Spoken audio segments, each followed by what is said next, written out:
Well, good evening, Shabbat Shalom. It's wonderful to have you here with us or joining us online as well. I always like to have our balance of the Zoomers and the Roomers. It's nice to have people in both media, so to speak, to be able to be part of the service. This evening, the theme of our service is our connection to Israel, the idea, the place, the people, and as we'll see, it's a little bit of all of those things. And tonight I'll be talking on the theme of Zionism. What does it mean? What did it mean? Does it mean anything today for some people? Or how do we relate to this complicated idea that represents a complicated place? After all, some of the most meaningful relationships we have are the complicated ones in personal life or in our Jewish identity. And so that's part of what we'll be exploring tonight. So I'll invite us to open our service to the first page, and I'll share a digital copy for those who are online.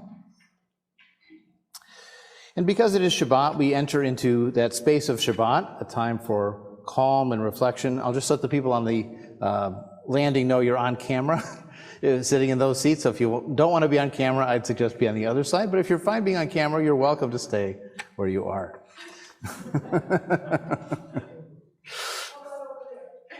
That's safe. You're safely anonymous over there. All right, so we'll begin with our nigun, which is a wordless melody. The words bim bam don't actually mean anything, but what they represent is the connection we have to each other through melody and through presence and through doing something together. And then the second part of the song, Shabbat Shalom, obviously is wishing each other a peaceful time at the end of the Jewish week. So as you feel comfortable, please do join me. Bim bam, bim bim bim bam, bim bim bim bim bim bam. Bim bam, bim bim bim bam, bim bim bim bim bim bam. Shabbat Shalom, Shabbat Shalom, Shabbat Shabbat Shabbat Shabbat Shalom, Shabbat Shalom, Shabbat Shalom, Shabbat Shabbat Shabbat Shabbat Shalom. Shabbat, Shabbat, Shabbat, Shabbat, Shalom, Shabbat, Shabbat, Shabbat, Shabbat, Shalom, Shabbat, Shalom, Shabbat, Shalom, Shabbat, Shabbat, Shabbat, Shabbat, Shalom. Bim, bam, bim, bim, bim, bam, bim, bim, bim, bim, bim, bam, and just hum.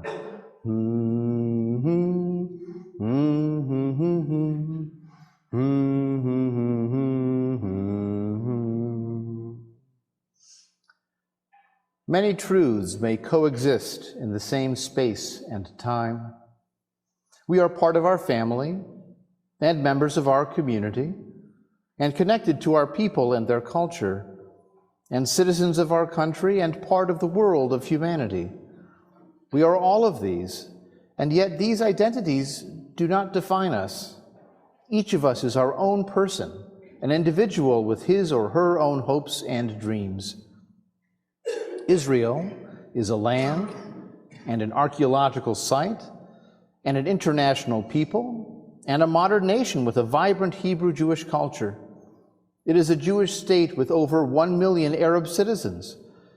Israel is powerful and vulnerable, successful and challenged, founded as a Jewish haven, but facing wars and terrorism again and again. Israel conjures all of these at one moment. If we are part of Am Yisrael, the Jewish people, we are part of the story of Israel. We are no less loyal to where we live if we also celebrate a connection to our ancestral homeland. We are members of the Jewish family, and our presence here on Shabbat demonstrates a commitment to our future. And so we begin our Shabbat celebration with the lighting of Shabbat candles. These candles represent the light of inspiration that we learn and derive from our connections to human knowledge, but also the warmth of our community as we celebrate together. And to light our Shabbat candles, I'd like to invite our onig hosts for this evening, Marla and Fred Henry. As we sing Baruch HaOr, let us light these lights.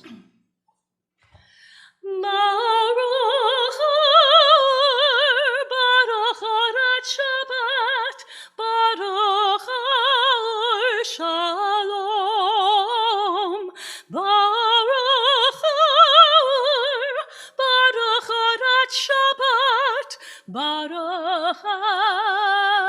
shalom. Let us light these lights and see the way to joy, and let us say simcha. Let us light these lights and see the way to love, and let us say ahava. Let us light these lights and see the way to peace, and let us say shalom. Let us light these lights and see the way to peace, and let us say shalom. And let us say shalom.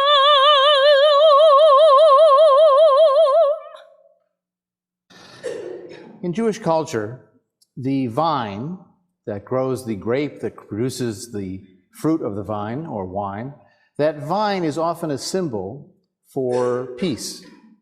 The idea that someone can sit unmolested under their vine, under their fig tree, that they can have the patience to wait for a harvest, they can have the confidence of their own rootedness to plant again for another season. These are the symbols that are evoked with the sharing of wine, or the connection to the earth and the fruit of the vine. And so this evening I'll sing our Kiddush in Hebrew, and then we can say the English all together. Savri Maranan V'Rabanan De'etmo Kadshenu al Hayayim Savri Maranan V'Rabanan De'Hayom Baruchim Aborim Pri Hagafen HaShabbat Mesamchenu HaShabbat Merapenu Legufotenu Lenafshotenu HaShabbat Me'ashrenu Baruchim HaShomrim Et Yom HaShabbat. In English together. The rabbis and sages of old proclaimed, "We sanctify this wine." The rabbis and sages of today proclaim, "Blessed is the fruit of the vine." The Shabbat makes us joyful. The Shabbat heals us in body and in spirit. The Shabbat enriches us. Blessed are those who keep the Shabbat. L'chaim, l'chaim, to life.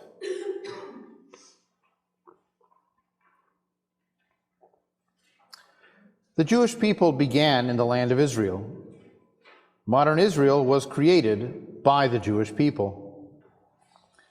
Through centuries of wandering, Jews felt connected to their ancestral homeland every day, every year, through prayer and longing. The state of Israel is the achievement of secular Jews. They did not wait for a Messiah to return them to the land of their ancestors. They built the future with their own hands. They did not create a state based on Torah and tradition. They articulated new Jewish culture in the oldest Jewish language. Never before has a generation of children grown up speaking as a living language, one that had been dead for 2,000 years, a language resurrected by human determination. The connection we feel to Eretz Yisrael, the land of Israel, is a bond we share with Jewish people all over the world, and we proudly continue this rich tradition.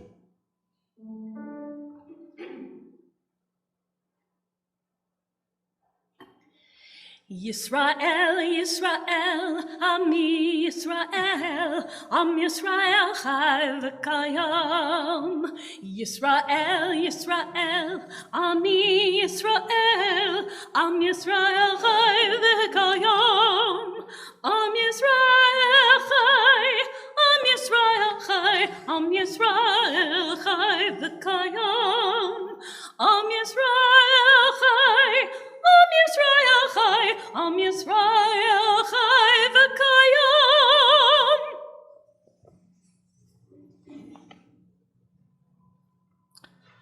Our next reading in the service is a passage from Theodor Herzl's 1896 pamphlet, The Jewish State. In some ways, it was the spark that started the modern Zionist movement. It led to the World Zionist Congress, first being assembled in Basel, Switzerland in the following year in 1897, which continues to meet even into this year. This passage speaks to that vision But with hindsight, we can see it also has its blind spots, as any prediction of the future is limited in human capacity. And so, this passage from the Jewish state. The idea must make its way into the most distant, miserable holes in which our people dwell. They will awaken from gloomy brooding, for into their lives will come a new significance. Every man need only think of himself, and the movement will assume vast proportions. And what glory awaits those who fight unselfishly for the cause? The Jews who wish for a state will have it. We shall at last live as free men on our own soil and die peacefully in our own homes. The world will be freed by our liberty, enriched by our wealth, magnified by our greatness. And whatever we attempt there to accomplish for our own welfare will react powerfully and beneficially for the good of humanity. Our next song is Hatikva, which is the Israeli national anthem. We've adopted a practice here at Kol Hadash of elective standing. If you're moved to stand for the song, you are welcome to. If you choose to stay seated, that is also your choice. This is a song that has been sung in protest on the streets of Israel over the last 2 years against the Netanyahu government, but of course it is also deployed to reaffirm nationalism in the state of Israel as well, and does speak of a Jewish heart, which is problematic for the Arab citizens of Israel. And so I invite you to make your choice to stand or to stay seated as we sing Hatikva, the Hope.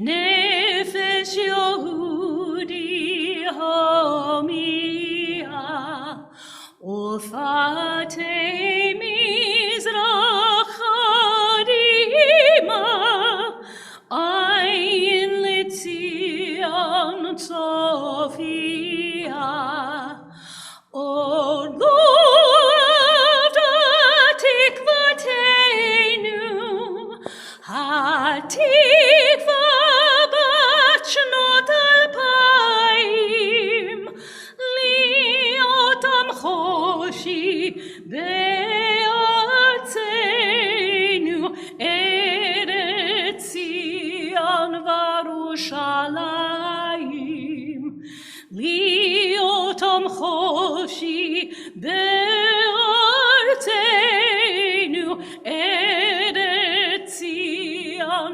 Varushalayim. Israel is a land of many cultures and peoples, just as the Jewish people is many peoples. Some Jews lived in Eretz Yisrael from ancient times. The early Zionists came from Russia. Refugees came from Germany before the Second World War. Survivors from all of Europe arrived in its aftermath. Thousands fled from Arab nations after Israel's independence. Thousands more fled communist oppression, and others were brought from Ethiopia on the brink of starvation. Some came for ideological reasons. Some came for survival. There were, of course, people already living in that land, and the struggles of Arabs and Jews for the land of Israel are the stuff of legend and tragedy. Yet it is adversity that produces dreams, and it was for Jerusalem that our ancestors imagined peace.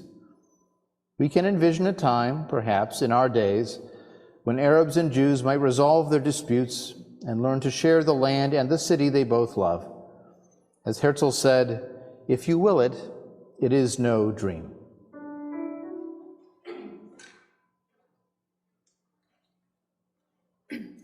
Efo ri bi, efo tikvati bi, efo kochi bi, vegam bach, efo kochi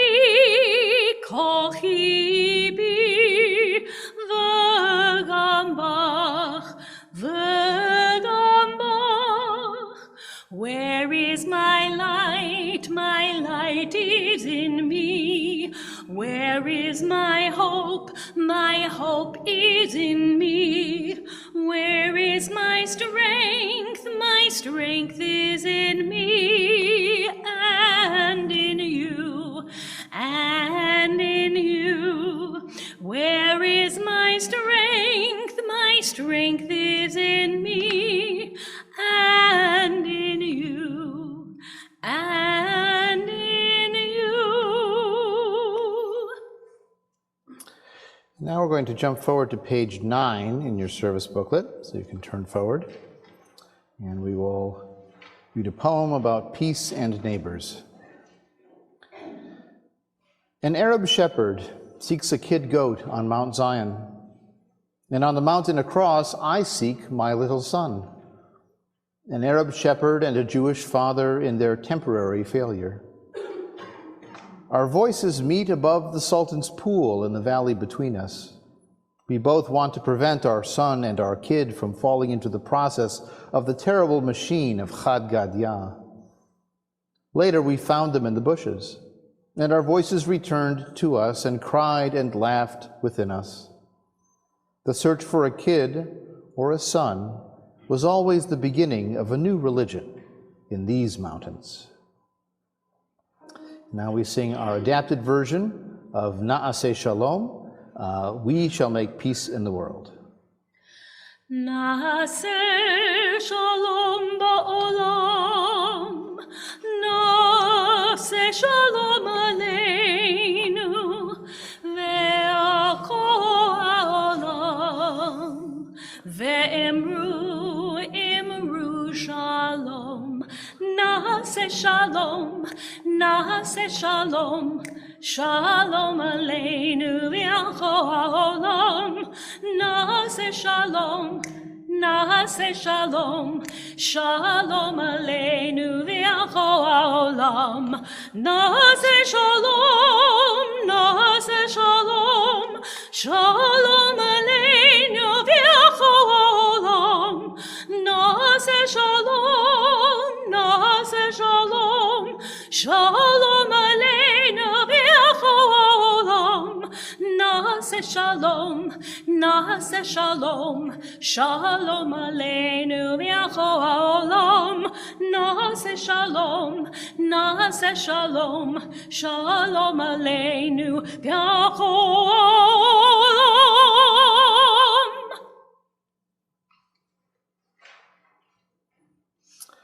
In our service, we have a different reading than I have digitally, so I'm just going to read what's in our service booklet. It's a short poem by Hannah Senesh.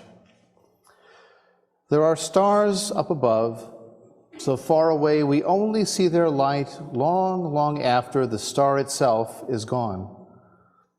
And so it is with people that we loved. Their memories keep shining ever brightly, though their time with us is done. But the stars that light up the darkest night, these are the lights that guide us. As we live our days, these are the ways we remember. If you're comfortable standing, could I ask you to stand for just a moment?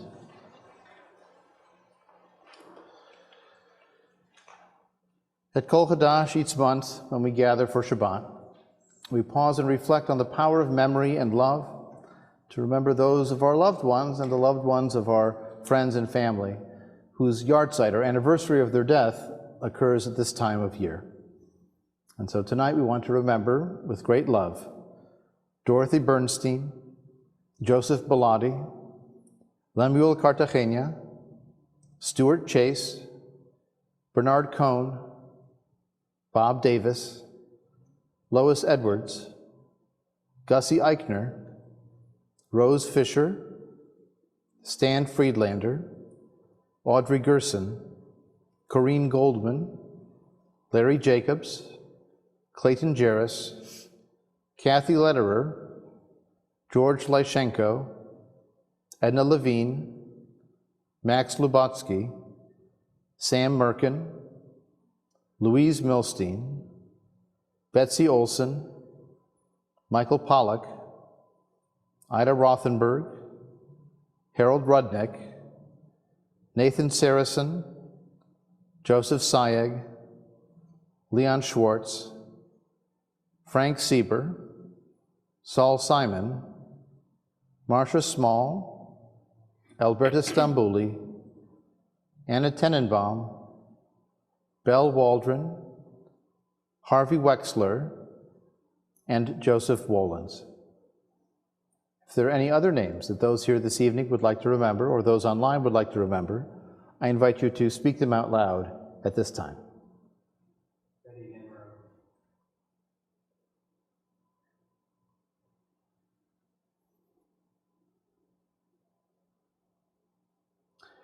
Let us pause then for a moment of silent tribute in their memory and in memory of all of our loved ones.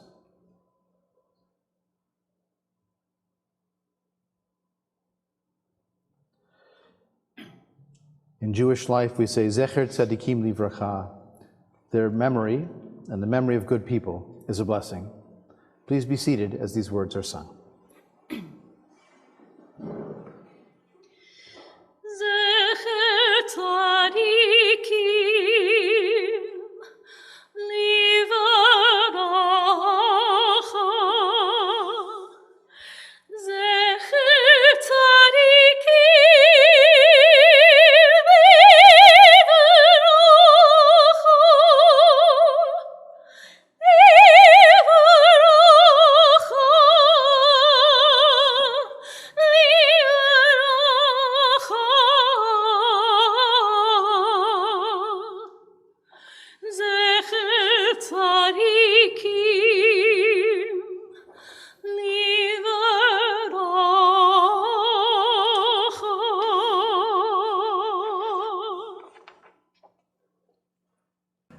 So now our service will continue with a song based on words by an early Zionist poet. And the words of the song are discussing the experience of laboring next to the Sea of Galilee, one of the most beautiful areas in the land of Israel with mountains and water, and an agricultural village just starting there, and the person working there wondering, did this really happen? Did I really do this labor? Is this really my life now? And the answer, of course, was yes.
How should we refer to not Israel, those Jews who live elsewhere in the world?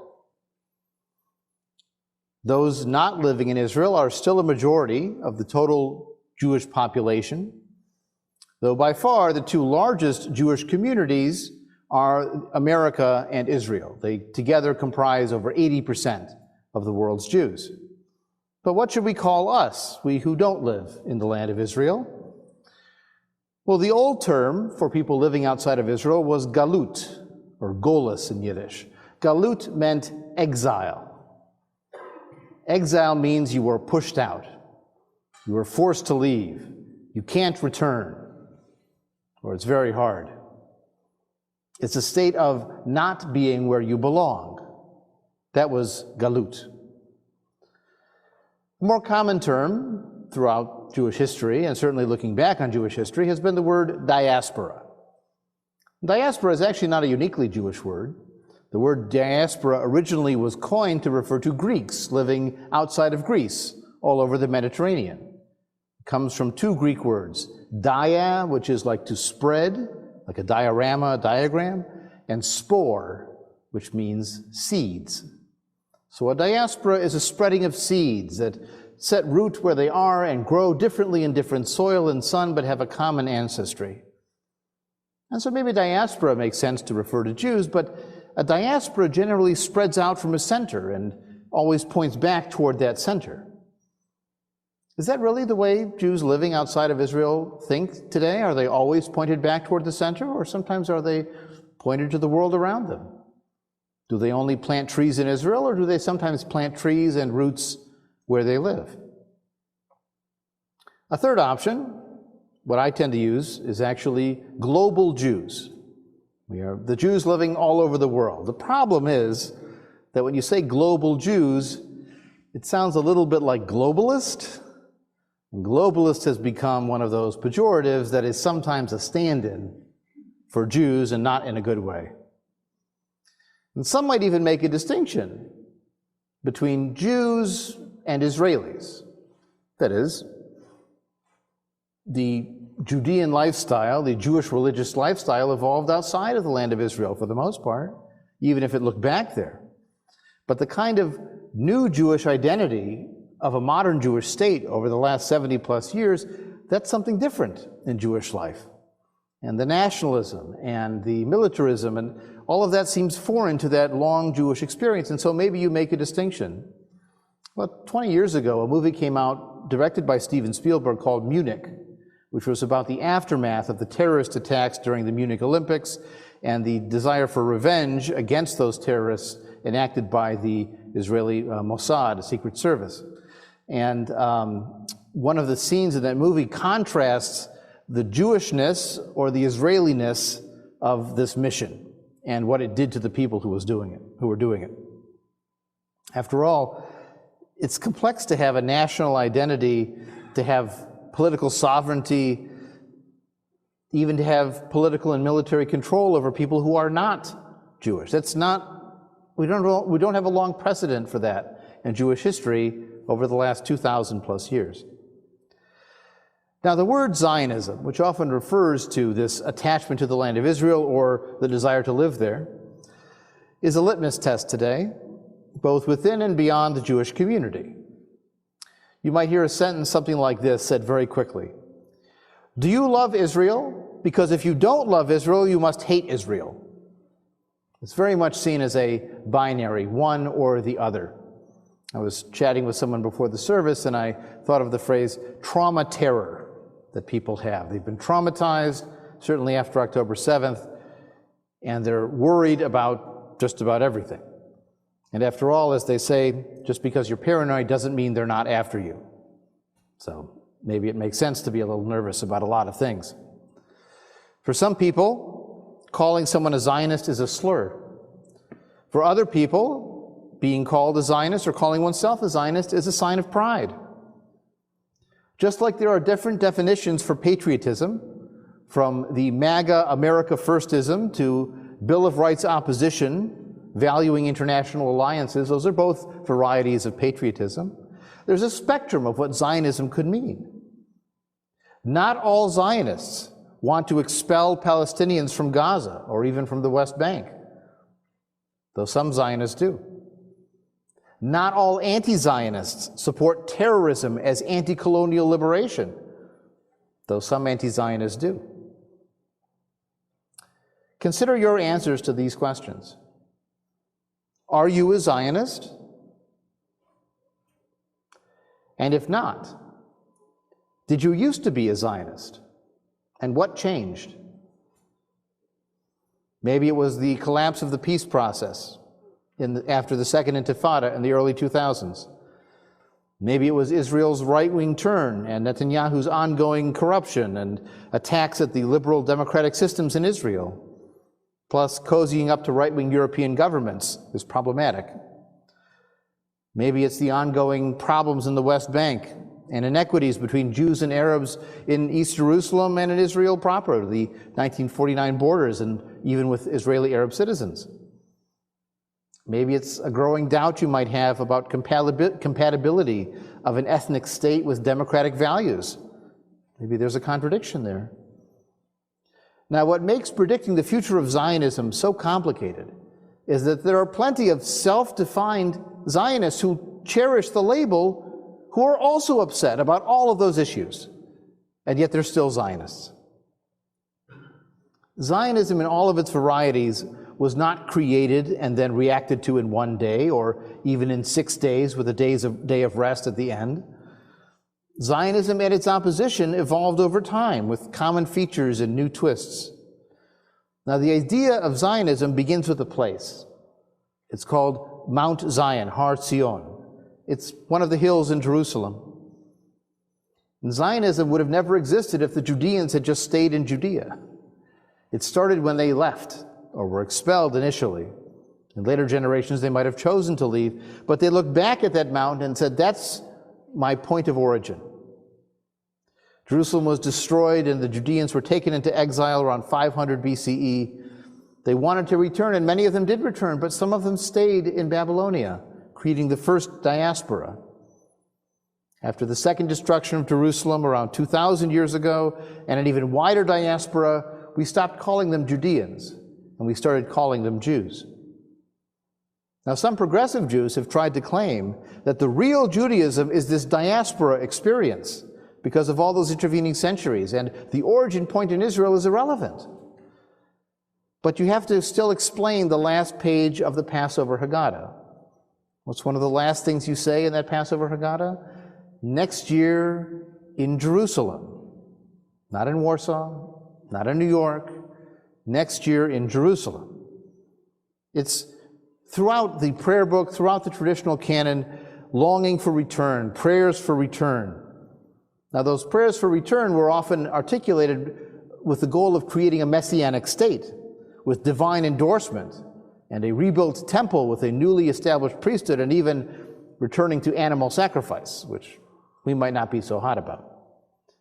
But there's a reason why the ultra-Orthodox in their day and in our own day are still opposed to secular Zionism. You don't vote for the rabbis. You don't vote for what the laws should be. The law was given by God on Mount Sinai. And so a secular Israeli state is anathema, and so some of the anti-Zionists out there are the ultra-Orthodox. We don't picture that. If you picture an anti-Zionist, you picture someone on a college campus, on a street protest, but the ultra-Orthodox are also anti-Zionists in their own way. Now, some other factors that created modern Zionism in the 19th and 20th centuries, and I'm still getting used to saying last century when Zionism started because, well, it was last century. The first was the rise of modern anti-Semitism. This anti-Semitism that treated the Jews like a race, something they could not leave behind or convert away from. It was a betrayal of the emancipation promise, the Enlightenment promise that you could become a German citizen of the Mosaic faith, an American of the Jewish religion alone. If Jews were considered a race and considered foreign despite citizenship, despite their acculturation to the surrounding language and cultural patterns, well, maybe the solution to Jewish exclusion is to say, you don't want me? Well, I leave. I'm going to create a place where I'm the majority, and I'm in charge, and you have to apply to me for immigration permission. Well, that was a reaction to exclusion, was to say, you don't want me? I'm leaving. A second factor in the rise of Zionism, in the late 19th century in particular, was a rise of ethnic nationalism in Central and Eastern Europe. You have to remember, most Jews in Europe were living under the Austro-Hungarian Empire or the Russian Empire. And these were multi-ethnic empires that had Poles and Ukrainians and Serbians and Croats and Albanians, and they gave them varying degrees of autonomy to use their own language and culture, but it was very limited. We forget the first shot fired that set off the conflagration of World War I was fired by a Serbian nationalist who killed the Archduke Francis Ferdinand in Sarajevo. But he was agitating for Serbian ethnic national independence, that the Serbians should have a state for Serbians, with a Serbian flag and the Serbian language and Serbian music and Serbian holidays. Sound familiar? Well, that was the world in which the Zionist idea of ethnic self-determination to the point of a state really took root. Now, some people in this era were satisfied with what they called cultural autonomy under the multi-ethnic empire. So there were people who were interested in Yiddish as a Jewish national language. And if they could get Yiddish language newspapers and Yiddish language schools and Yiddish recognized by the government in official documents, that would have been enough. They didn't need their own territorial governance or an independent state if they had cultural autonomy to live their national ethnic culture. But others insisted that the only way to have full rights as a nation was to have your own state, because then you could make all the decisions yourself. There was also the debate about what do you do with the minorities that live. After all, people have moved. Jews aren't living only in Jewland, and the Ukrainians aren't only living in Ukraine, they're scattered. And what do you do when they live somewhere else? We saw this to terrible effect during the breakup of Yugoslavia in the 1990s, where all these different ethnic groups decided they hated each other after having lived together and mixed together for many decades. The other question was, where do we do this? The Bund and Jewish socialists said, let's do it here. Let's do it in Yiddish. They had this ideology they called Doigkeit, do it here. Let's create a socialist paradise here. But the Zionists said, it's never going to work here. We need our own territory, and where else can we go but Zion, but Zion? We can still be socialists. Let's make kibbutzim. Let's have an egalitarian society with national health care. But we have to do it there, not here. So here or there, Hebrew or Yiddish, these were major debates in the Jewish nationalist world. They agreed the Jews were a people that could live their own culture, but could they do it in the galut, in the diaspora, or did they need to be back in their ancestral homeland? In fact, we've even seen today a rebirth of an ideology that calls itself diasporism, as a contrast to Zionism among some of the Zionist skeptical. They're not necessarily anti-Israel, but they don't want Israel to be the center of their identity. Another factor that led to the rise of Zionism was Jewish secularization. Jews were simply less religious than they used to be, and they wanted a new basis for being Jewish that wasn't simply the old tradition, the old rituals, the old prayers. Now, some decided to go the other way and make it just religion and de-emphasize ethnicity. There was actually an anti-Zionist reform organization called the American Council for Judaism. A version of it still exists today, by the way, but they were lobbying to not support the creation of a Jewish state in Israel. The Balfour Declaration issued by the British government was opposed by British Jews who worried that they would be accused of dual loyalty. How can you be loyal to your own country if you still support the creation of a Jewish country? So another group of anti-Zionists were not just the Jewish socialists, not just the ultra-Orthodox, but even Reform Jews had questions about this Jewish ethno-state. But of course, the tipping point for the Zionist movement and for the actual establishment of the State of Israel was the destruction of the Holocaust before the state was founded, and the repression of the Jews of Arab lands after the state was founded that caused millions of them to move from Iraq and Yemen in the 40s, and Egypt and Libya in the 50s, and Morocco and Tunisia and Algeria in the 60s, and Iran in the 70s. They fled these other countries because of the oppression that they experienced there, and they needed a haven. Just as the survivors of the Holocaust could not go back to Poland. Some of them who went back to Poland were actually killed in Poland by the Poles, who said, "What are you doing back here? You're ghosts." And so they left again, and they found a home ultimately in this land of Israel. Now, Zionism had two goals. One was physical and one was, we might call, spiritual or emotional. The physical goal was simple: Jewish survival. Israel could be a refuge from persecution. It would have the value of Jewish self-defense, of fighting back, and not simply negotiating and trying to survive on the margins. It also had the response of self-separation from the other people. After all, if you want Jews to survive, it helps if they marry other Jews. And if the only options are other Jews, then you do the math. This explains the high support for the State of Israel among American Jews in the years after World War II. American Zionism was the dominant approach. 80, 90% of American Jews, maybe even 95% in some areas, would have identified as Zionists in the 1940s and the 1950s. That American Council for Judaism almost collapsed. The Reform movement also modified its ideology when it came to Zionism. Even some ultra-Orthodox Jews wound up in Israel after surviving the Holocaust. So when we were more precarious as a more recent immigrant community with a stronger anti-Semitic surrounding, maybe that's why American Jews were more Zionist. And perhaps the decline in the American Jewish Zionist consensus is related to our increasing sense of rootedness in America. We're many generations removed.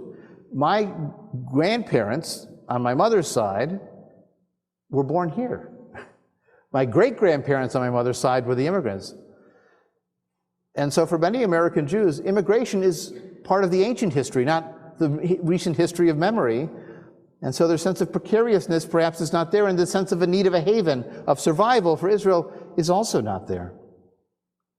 This might also explain, by the way, why post-Soviet Jews or Iranian Jews in Los Angeles are much more Zionist, because they've had that more recent experience of expulsion, immigration, precariousness, and perhaps the need for a haven. Now, it was hoped that a Jewish state would be the cure for anti-Semitism. That prediction did not come true. That was the physical goal of Jewish survival. But there was also that emotional goal for Jewish thriving. The Zionists imagined they could spark the creation of a new Jew who would be physically strong from that work in the fields and from fighting back, who would be economically creative and not stuck in the old ways of living in the margins between other societies, who would be intellectually free and creative to make new songs or to take the old and adapt them in new ways. The old Jew was old and bent and studying documents and weak and wearing glasses, while the new Jew stood straight and proud and fought back. That would be a cultural renaissance as well as a physical one. The new Jew and this new Jewish society would create the dignity and the strength of self-determination. It would even help diaspora Jews by the Jewish example in this new land of a Jewish majority. They would speak a Jewish language of Hebrew. They would run the calendar by the Jewish calendar.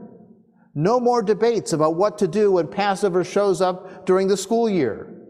We write the school calendar, and the other holidays have to accommodate to us.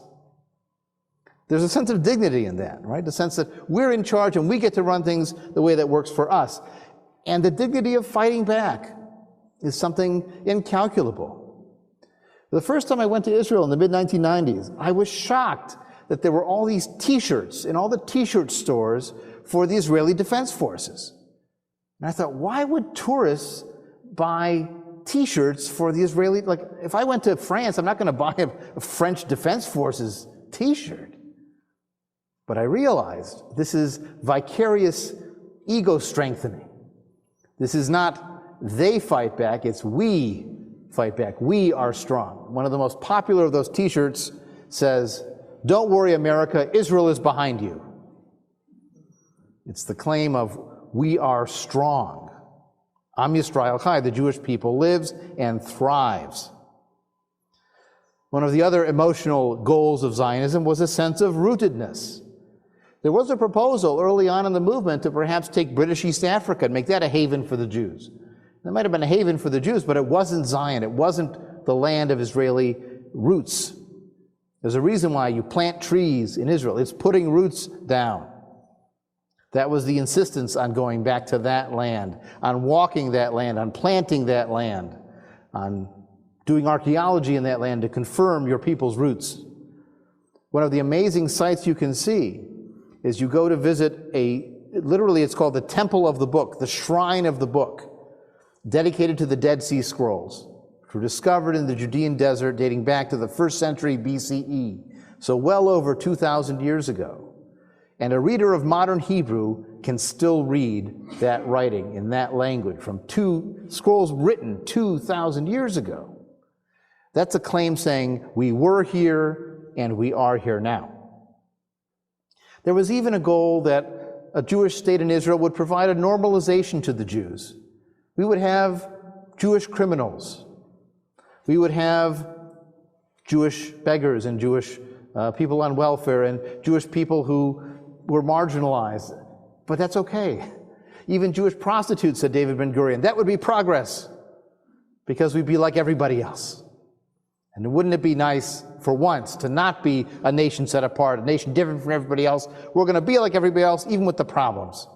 And we no longer be a ghost nation that lost its body and was floating around like a specter through Europe and Middle East. We would have a body, a place to reside. And finally, the hope was that this Jewish state with a Jewish language and Jewish people and Jewish history and rootedness would create a new Jewish culture. We would be a light unto the Jews living among all those nations. They would sing our music. They would dance our folk dancing. Do you remember 30, 40 years ago how big Israeli folk dancing was? It was such a big activity in Jewish community centers and schools and so on. There's something odd about it because the folk dancing is supposed to be what the peasants did hundreds of years ago. But hundreds of years ago, we weren't in that land and we weren't farmers. We were urban traders and craftsmen, and that was our job. We weren't doing folk dances back then, and we certainly weren't doing co-ed folk dances in shorts back then. But this is that sense of rootedness, that sense of cultural creativity, that you can make your own folk dances from scratch if need be. So these were the goals of Zionism. These are what all the varieties of Zionism shared, this cultural creativity, but also the sense of rootedness and strength and power and self-esteem and dignity that comes from having your own territory as a group. Well, the problem was that there were many ways to get there. So there were the political Zionists who wanted an international mandate like the Balfour Declaration to help create the state on a legal international basis, culminating in the United Nations Declaration of the right of the Jews to have a state in 1947. There was the labor Zionist movement I alluded to before that was focused on the kibbutz and agricultural settlement, but also Jewish labor unions and socialist action in creating a socialist and largely secular society. Sadly, today there's sort of a shadow of that Jewish socialism left because the Labor Party has mostly collapsed and the remaining kibbutzim are relatively small compared to what they used to be. But most of all, the Labor Party and the left in Israel was so attached to the Oslo peace process that when that peace process collapsed, when withdrawal was met with rocket fire and other problems, that ultimately they failed. And the other problem was that their opponents, the settlers who wanted to build and increase the hold of the Jews in the West Bank, won because they just kept building, and the left wasn't able to stop them. Now, we also had the revisionist Zionist Party, which was more pro-capitalist, less socialist. It was a maximalist for Jewish territory and for fighting back. This is the ancestor of the Likud Party today. But the Likud Party today was historically secular, not in bed with the religious right or the ultra-Orthodox, and the historic Likud was also pro-democracy. In fact, Benny Begin, who was the son of Menachem Begin, the chief leader of the Likud Party for many decades, Benny Begin hates Netanyahu, has rejected what Netanyahu has to stand for. Because nowadays the Likud is mostly about Netanyahu and not about the Likud ideology. In fact, many of the more committed Likud ideologues have left the Likud Party and formed other parties. If you added up all the former Likudniks, you would have a mega party in Israel, but they can't stand Netanyahu. Now, we do have religious Zionists too, of course. These were people who didn't like the idea of making a secular state, but they figured we could use the secular Jews building the state to ultimately bring the Messiah, to ultimately lead to that redemption we had hoped for centuries. And so they maintained what we would call a modern Orthodox lifestyle. They always served in the army, for example, but they figured the secular Zionists were part of the divine plan. Now, this movement transformed after 1967. With the Six-Day War and the conquest of Gaza and the West Bank, they saw an opportunity and even a divine hand in that victory. They were emboldened to claim, we are the masters of the land, and we can take by any right and by any means what we claim as our birthright. In fact, they call themselves mitnachalim, which means the inheritors, that this is our rightful patrimony we are claiming. They don't call it the West Bank or the occupied territories. They call it Yehudah and Shomron, Judah and Samaria. We're back to the Judeans again. They want to reclaim the Judeanness by reclaiming the land that formerly was Judah. These are Itamar Ben-Gvir and Bezalel Smotrich, you might read about in the paper. These are the religious settlers. You might even call some of them, the ones on the extreme right end, a kind of racist Zionism, because they make no bones about wanting to expel Israeli Arabs, but also Palestinians from the West Bank and even from Gaza. We've heard that recently too. And they claim their right as the masters of the land to be sovereign, to do what they will. They are the vigilantes that attack Palestinian villages at night, even beating up the Oscar-winning director of a documentary film just this last week. So these are also Zionists, just as the left-wing Labor Zionist Party are Zionists. And then there are diaspora Zionists, people who have no intention of moving to Israel. They may have family there. They may actually be Israelis who left Israel and moved here, but still look back fondly, or have family still living there. They see their mission as not to move to Israel, but to help to build and support a Jewish state, no matter where they are. Their Israeli connection, their Zionism, is a part of their diaspora Jewish identity, even if they have no plane tickets and no hotel or apartment reservations. They have no plans to move there as part of their Jewishness, but supporting Israel is part of their Jewishness. That's why they plant trees on Tu B'Shvat, not here, but there, to demonstrate their rootedness. And this is why there still exists, as I mentioned, a World Zionist Congress. In fact, the World Zionist Congress is having its election right now. It is, I think, 24 different slates are running for the seats for the American Jewish community. All you have to do is identify as Jewish and be over 18 and willing to give the World Zionist Congress $5 with a credit card. I don't know why they're still asking for $5, but it goes back to this idea that you have to contribute your shekel to be a part of the group. Okay. But once you've done your $5, you can vote for a slate from the far left slate of Hatikva, which I actually happen to be listed on. I think I'm number 32 on the list of people on the slate, and last time they got 10 people, so I'm very unlikely to get elected. But I am on that slate because their platform represents my kind of Zionism.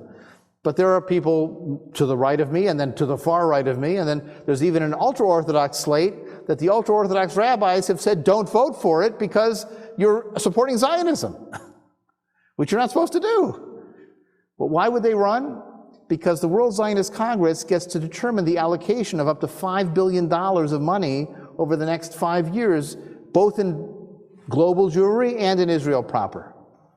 And so one of the reasons why I've been running on this Hatikva slate and encouraging people to vote that way if they are so moved and agree with the platform is that if you don't, other people will vote for funding the settlements and funding educational programs that promote a religious and Orthodox Jewish life instead of the pluralistic LGBTQ affirmative Jewish identity that most American Jews actually follow.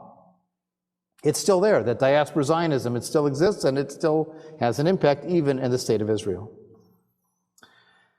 Zionism faces a lot of challenges today. It has the challenge of the collective versus the individual. Does a collective have rights? Does a group have rights? Does a group have obligations that they can force you to fulfill? Should citizenship be defined by your group identity and not just by your individual identity? Well, are you a member of the tribe to become part of the society, or is this an Enlightenment idea of universalism and an anti-tribalism? Which is it? Are we anti-tribalism or are we members of the tribe? And of course, that question of universalism versus tribalism impacts our empathy. It impacts our empathy for collateral damage and for casualties of the other. What is our calculus of how many civilian casualties is worth it for a high-value target? But that also can include a universalist non-empathy for Israelis. After all, if you're a pure universalist and Israel represents the oppression of a minority and by any means necessary is justified, then the death of Israelis is the cost of liberation. Too bad, so sad. We wonder also, what is the impact of conversion to Judaism? A recent study showed that something like 14% of American Jews who self-define by religion were not raised Jewish. They converted or became Jewish at some point in their life. Does someone who becomes Jewish come with a more universal approach because of their roots and are more empathetic to the outsiders? Or are they more particular because they've chosen this identity and now they've dived in the deep end? And you can also ask what impact the phenomenon of intermarriage has had.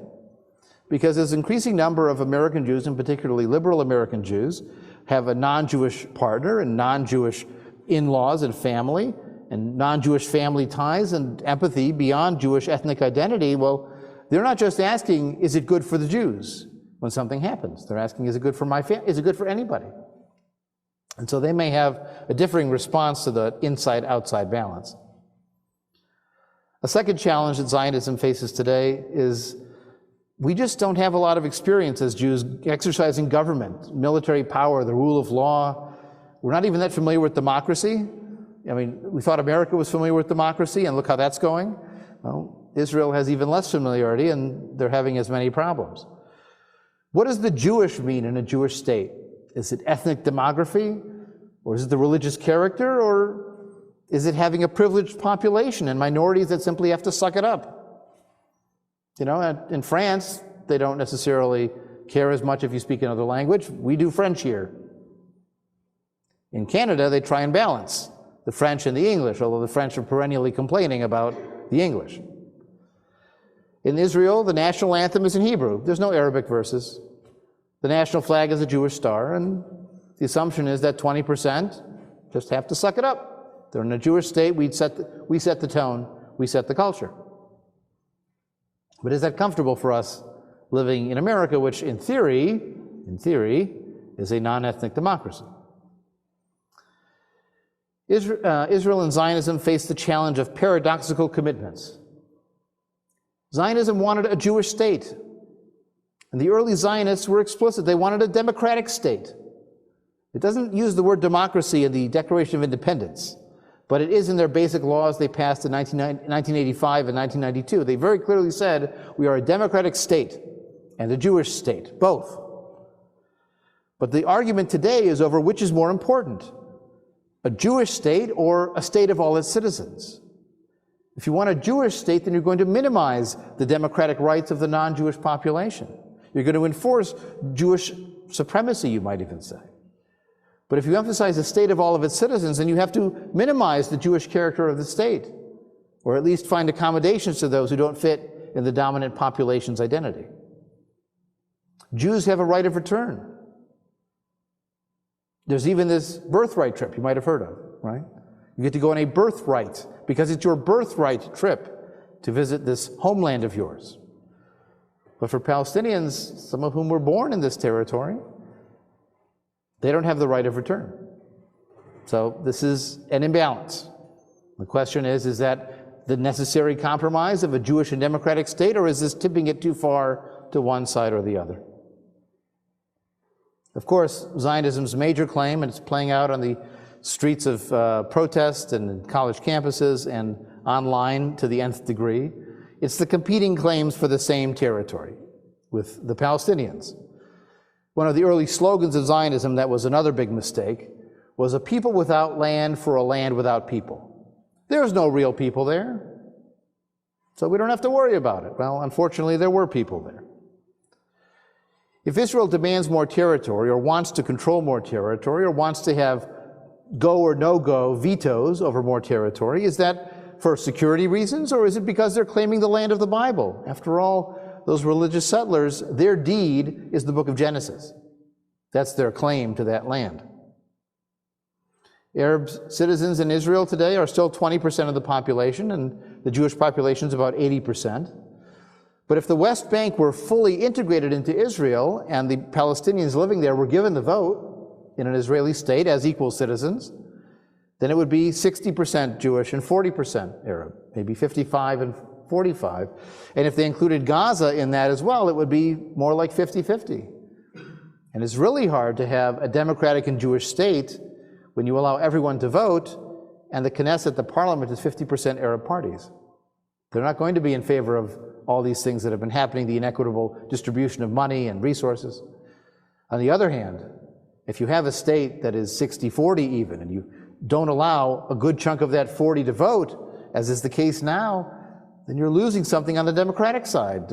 You're controlling a people that don't get to vote for their own future. So you're stuck in this paradox between the two. Unless maybe those problematic people would just go away somewhere. Maybe some other country like Egypt or Jordan would take them. I saw a news item just today that Israel has been talking to some African countries about possibly taking some of the Palestinians from Gaza. And if they would just, disappear, go away somewhere, then we'd have plenty of room. We'd have a wonderful demographic balance. Everything would be just fine. Now, this idea of expulsion goes back to Meir Kahane. You may remember him in the Jewish Defense League in the 1980s. He formed a party in the Knesset called the Kach Party, which was explicitly in favor of expelling thousands of Palestinians from the West Bank and claiming it as fully Israeli territory. His party was expelled from the Knesset as too racist, as inciting to violence. The descendants of Meir Kahane are in charge of the police force in Israel under Itamar Ben-Gvir. Now, there's another possible solution to preserve the Jewish and democratic and the demographic numbers. It's called the two-state solution, where most Palestinians will live in a Palestinian state, and most, if not all, Israelis will live in an Israel, and they have a demographic separation, and they can each have their majorities and each run their own affairs and each have their own national self-determination. That was the idea. But these days, it seems almost impossible to separate the two. They've mixed. The settler population continues to grow, and they show no signs of wanting to leave. So maybe another idea that's been proposed, another solution, is a binational confederation. Think about Canada with the French and the Anglos. Think about Belgium with the Flemish and the Walloons. Think about Switzerland with the different groups and languages there. They can find a way to each have their national language and culture, but have some shared economy and some shared governance. Does it sound pie in the sky? Yes. Are all the other answers pie in the sky? Yes. There are no good answers to this dilemma. But this is the paradoxical challenge that Zionism finds itself in. And finally, we have this latest challenge you heard on college campuses, that Israel is colonialism. It's just European colonialism continued. It's like India, it's like North Africa with the French, it's more of the same. Well, the problem is, as I've already mentioned, a large chunk of the Israeli Jewish population came from the Middle East. They didn't come from Europe. They actually look more Arab than European, if you want to be crudely racist about it. And of course, the Ethiopian Jews look like they're from Ethiopia, because they are. You see, the Jews living in Israel are in a homeland. They are not the colonists like the French in Algeria, who came in the 1830s and left in the 1960s, 50s. When people say on the college campuses, go back to Europe, first of all, it begs the question, why did they leave Europe again? I think I remember. It wasn't that long ago. But also, many of them didn't come from Europe. And they can't go back to Iraq. They can't go back to Morocco and Algeria. And so this is the dilemma, that Israel is not a colonial power like other colonial powers. And yet, what happens in the West Bank with unequal access roads and differing systems of laws and unequal treatment. Just this last week, the director of that documentary beaten up by settlers and then arrested by soldiers who came to break up the fight. It's not equal. It's not fair, and it's almost colonial in its separation of unequal treatment and lack of rights. Now, are these challenges insurmountable? Is Zionism itself, no matter its form, inherently unethical and chauvinist and destructive? Well, those who answer yes would call themselves anti-Zionists, and that includes some Jews. 25 years ago, there was a baby board book series that started. I remember using them with my kids. It was called, That's Not My Puppy. That's Not My Elephant. That's Not My Giraffe. And the idea of the board books was, You could feel, that's not my giraffe, its skin is too shiny. That's not my giraffe, its legs are too long. That's not my giraffe, its tail is too bushy, and it had different textures in the book. Well, what I feel like when people argue about Zionism is I keep wanting to say, well, that's not my Zionism. The Zionism you don't like, I don't like that Zionism either. But the question becomes, are we stuck with the worst version of this identity? And if you highlight a version of Zionism that's different from the one you don't like, is there enough core features in common for any kind of common identity? You know, my Zionism may not be yours. I value both collective national ethnic rights and individual rights. I understand the challenges of defining Jewish in a Jewish state, which I see more as demographic and cultural than religious or authoritative or exclusionary. I am committed to both a Jewish and democratic state, that both values are important to me, and I appreciate the competing for this common land with other peoples that also have a right to national self-determination and living in security and dignity. I can live in the power of paradox. Maybe it comes from my job. I'm a humanist and a rabbi at the same time. And for some people that doesn't make any sense, but for me, it resonates because it's who I am. The reason why the Hatikva slate calls itself Hatikva, it's from the national anthem. It means the hope. We still have hope that there can be an Israel that matches that vision. Some will disagree, and I don't disagree with their right to disagree. I hope, though, that enough people who see that vision can make it happen. The protests on the streets of Israel this week and in previous weeks over the last 2+ years have often used the Israeli flag as their symbol, saying this is our Israel, the scroll of the Independence Declaration as their values, and the words of the national anthem as their vision. We sang it tonight, Lihyot am chofshi ba'artzenu, to be a free people in our land. It can still happen, but it only happens if people make it real. That's why Herzl said, if you will it, it is not a dream, but if you don't act, it never happens. So I hope this exploration of Zionism, its history, and its possibilities today resonated in some degree with your experience. We'll have plenty of time to chat as well as we share some nice nibbles. Again, thanks to Marla and Fred for hosting our Oneg tonight. Our closing song, which is on the last page of your service booklet, is a poem hoping for that peaceful coexistence that's described in some of the prophetic visions of the Hebrew Bible. Hine ma tov u'manayim, behold how good and pleasant it is for people, for brothers, whether the Jewish people or other peoples as well, to dwell together in peace and harmony. So I invite us to all sing Hine ma tov. I think you have to turn that on also.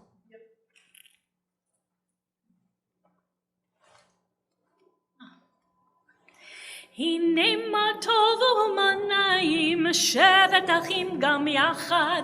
הנה מה טוב ומה נעים, שבת אחים גם יחד. הנה מה טוב ומה נעים, לה לה לה לה לה לה לה לה לה לה.